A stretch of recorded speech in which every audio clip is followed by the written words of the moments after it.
Tonight, the first court appearance for a woman who's charged in the overdose death of her 4-year-old son. The mother allegedly left a pill laced with fentanyl on the nightstand in March of 2022.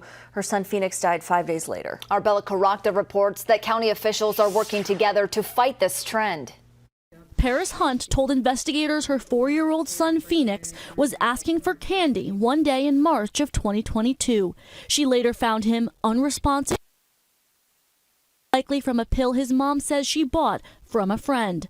We just asked the court to consider the nature of the offense. There was a 4-year-old that lost his life in this case due to the fentanyl. The Douglas County attorney says there's ongoing work with the U.S. attorney to pursue the dealer in this case. The responsibility goes up the chain. I mean, certainly we've charged the mom with a negligent child abuse resulting in death from her negligence in allowing this 4-year-old to have access to this.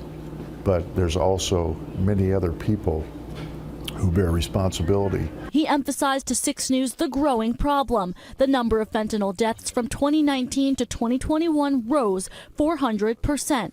Attacking the problem on multiple fronts, the Douglas County Sheriff weighed in on efforts to put a stop to fentanyl deaths. It helps illustrate the reason why we need to up our game in disrupting fentanyl dealers, making sure that our penalties are commensurate with the tragedy and the loss of life. Drug use, safe zones, I'm completely opposed to that. I will oppose that at all costs because I think what we need to do is help people get over their addiction. We need to help them get to a healthier lifestyle. In 2022, the Omaha DEA, which covers 5 surrounding states, seized nearly 4.7 million lethal doses of fentanyl. Klein and law enforcement urge people to not take anything they find off the street or on social media. On your side, Bella Caracta, 6 News. And Hunt was charged with a Class 2A felony for child negligence resulting in death. Her bond is set at $75,000, and she's due in court back in again in early February.